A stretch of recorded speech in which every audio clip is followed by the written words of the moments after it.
Ah, Thank you, Madam Chair. Madalas pong binabanggit yung notices of disallowance and audit observation memo.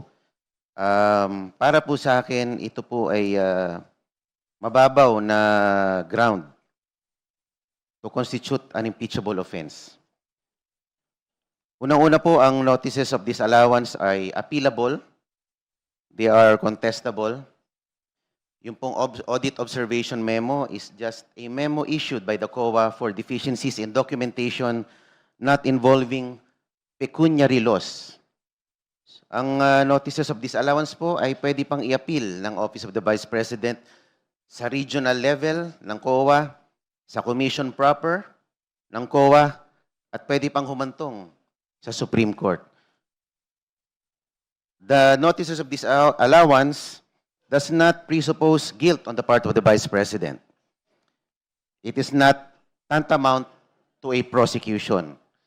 Kaya wag po natin itong gamitin, itong mga dokumento na ito, as if meron ng ginawang kamalian ang ating Vice Presidente. Dahil dito po pumapasok yung procedural due process kung ito pa'y accorded sa ating Vice Presidente.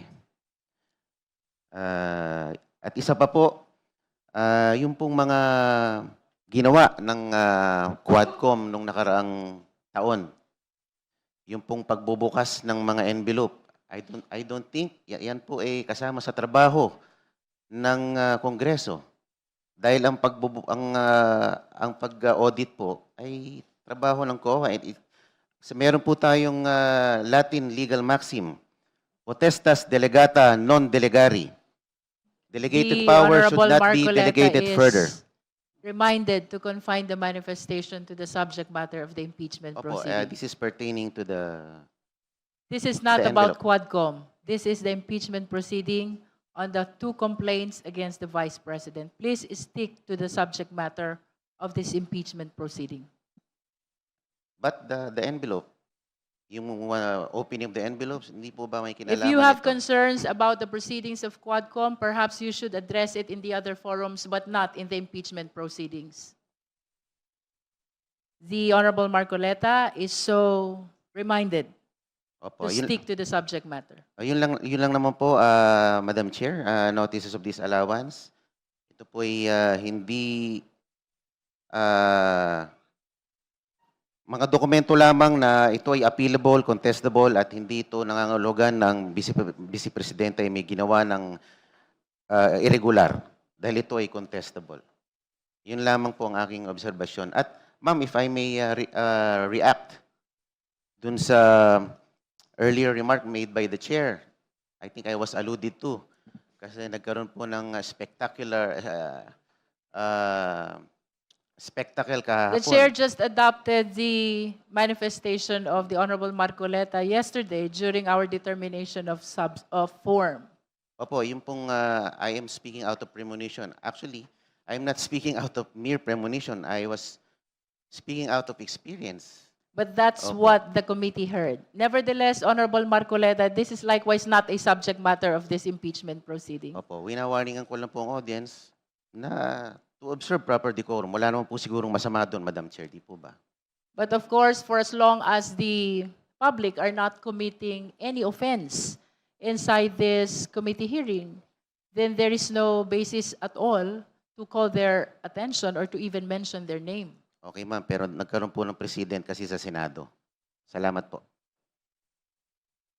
Honorable De Lima, would you like to comment? Very briefly lang po. Okay, the audit findings under the audit observation memorandum may be subject to appeal, appealable, and can still be questioned.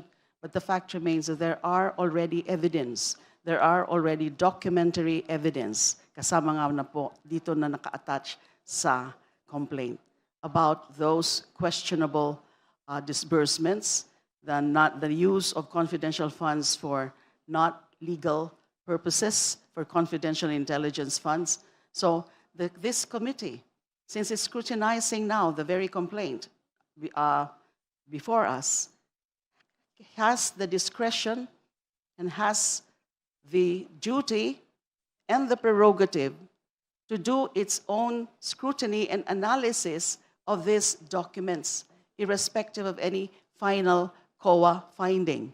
Of course, it is ideal that we should have the COA final finding, but the preliminary findings are already the red flags.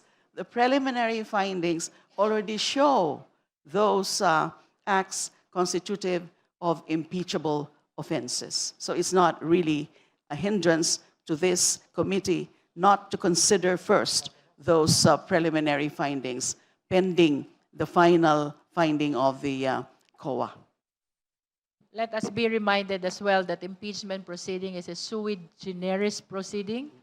This is not a criminal proceeding, neither is this an administrative nor a civil proceeding. The Honorable Zamora. Madam Chair, with all due respect to our colleagues here, I would like to remind everyone about where we are at the stage of our proceedings. We are discussing the sufficiency of, in substance of the impeachment complaints, and as such, Rule 3, Section 5 of the House Rules on Impeachment Proceedings state that the requirement of substance is met if there is a recital of facts constituting the offense charge and determinative of the jurisdiction of the committee. So we have to confine ourselves within the four corners of the complaint to check if there is a recital of facts which will show the nexus, as the Honorable Laila de Lima has repeatedly said, with the impeachable offenses charge. Thank you, Madam Chair. Madam Chair. Thank you. The Honorable Vice Chair Dumogan. Thank you, Madam Chair.